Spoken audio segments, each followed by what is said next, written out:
Assalamualaikum warahmatullahi wabarakatuh. Saya Indriati Putrayuningsih, mahasiswa apoteker Universitas Mega Rizky Makassar, tahun ajaran 2021-2022.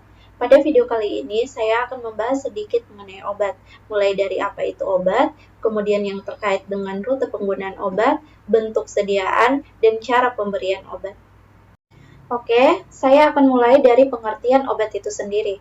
Secara umum, obat adalah semua bahan tunggal atau campuran yang dipergunakan oleh semua makhluk untuk bagian dalam maupun luar, guna mencegah, meringankan, atau menyembuhkan penyakit. Menurut undang-undang, obat merupakan suatu bahan atau campuran bahan untuk digunakan dalam menentukan diagnosis, mencegah, mengurangi, menghilangkan, menyembuhkan penyakit atau gejala penyakit, luka atau kelainan badania atau rohaniah pada manusia atau hewan. Kemudian masuk di 3 pokok pembahasan yang telah saya sebutkan sebelumnya terkait rute penggunaan obat, bentuk sediaan, dan cara pemberian obat. Untuk mempermudah kita dalam memahami pembahasan ini, maka saya mengambil contoh salah satu sediaan obat simvastatin. Yang pertama, kita mulai dari rute penggunaan obat. Berbicara tentang rute pemberian, di mana setelah suatu obat digunakan oleh pasien, respon terapi akan tercapai apabila obat mencapai reseptor dengan jumlah yang cukup. Kecepatan jumlah obat yang terabsorpsi dipengaruhi oleh rute pemakaian obat. Pemilihan rute pemakaian obat tergantung beberapa faktor, seperti apakah penggunaannya lokal atau sistemik, atau secepat apa respon yang diinginkan. Rute penggunaan obat meliputi oral, bukal, rektal, vaginal, inhalasi, topikal atau transdermal, dan parenteral. Nah, untuk simvastatin, rute penggunaan obatnya yaitu secara oral. Rute oral digunakan baik untuk rute lokal atau sistemik. Obat yang diformulasikan dalam bentuk padat atau cair akan terabsorpsi dari saluran cerna. Rute oral ini paling disukai oleh pasien karena mudah dan nyaman digunakan. Akan tetapi, rute ini memiliki beberapa keterbatasan, antara lain, yang pertama, mulai kerja obat relatif lambat. 2. Absorpsi dari saluran cerna tidak teratur. Yang ketiga, kelarutan obat dipengaruhi oleh bahan lain di dalam lambung. Yang keempat, obat tertentu dirusak oleh enzim dan sekret lain di dalam saluran cerna. Yang kelima, obat tertentu menjadi subjek lintas pertama di hati. Dan yang keenam, pengosongan lambung yang tertunda dapat menyebabkan obat diinaktivasi oleh asam lambung. Pokok pembahasan selanjutnya yaitu bentuk sediaan. Berbicara tentang bentuk sediaan, pada umumnya obat diformulasikan dalam berbagai jenis bentuk sediaan. Sebagaimana obat diformulasikan tergantung pada sifat fisika kimia obat dan tujuan penggunaannya. Tersedianya berbagai pilihan bentuk sediaan dapat memudahkan apoteker untuk memilih sesuai kebutuhan pasien.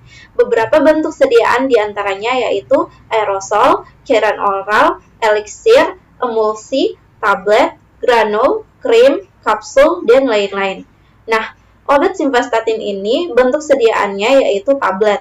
Tablet merupakan sediaan padat yang mengandung bahan obat atau tanpa bahan pengisi. Sebagian besar tablet dibuat dengan cara pengempaan dan merupakan bentuk sediaan yang paling banyak digunakan.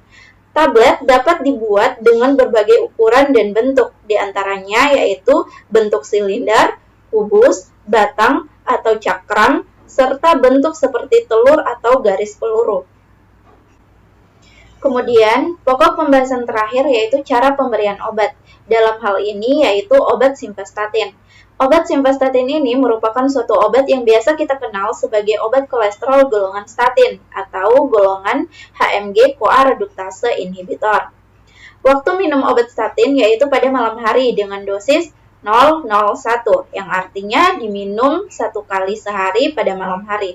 Nah, mungkin ada di antara kita yang bertanya, kenapa obat simvastatin ini harus diminum pada malam hari, bukan siang hari atau di waktu lain? Nah, pada video kali ini saya akan menjelaskan sedikit terkait kenapa simvastatin ini diminum pada malam hari.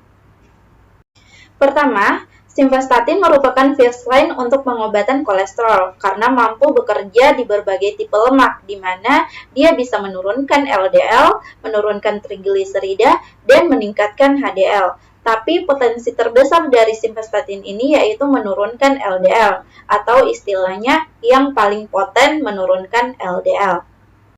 Kenapa harus diminum pada malam hari? Pertanyaan ini berhubungan langsung dengan mekanisme kerja dari obat statin ini. Obat golongan statin ini bekerja menghambat enzim HMG-CoA reduktase di hepar. Jika enzim ini dihambat, maka tidak akan terbentuk kolesterol-kolesterol itu tadi. Nilai LDL bisa turun, nilai trigliserida bisa turun. Kenapa harus diminum pada malam hari? Karena proses sintesa atau produksi dari kolesterol di hati umumnya terjadi pada malam hari. Obat simvastatin ini memiliki waktu paruh singkat, lebih kurang 2 jam. Jadi pemberian simvastatin akan lebih efektif pada malam hari, mengingat waktu paruh obat yang singkat dan proses pembentukan kolesterol yang tinggi pada malam hari. Nah, sekian penyampaian singkat dari saya, semoga dapat diterima dengan baik. Lebih dan kurangnya mungkin bisa disampaikan di kolom komentar agar video-video selanjutnya dapat lebih baik lagi. Wassalamualaikum warahmatullahi wabarakatuh.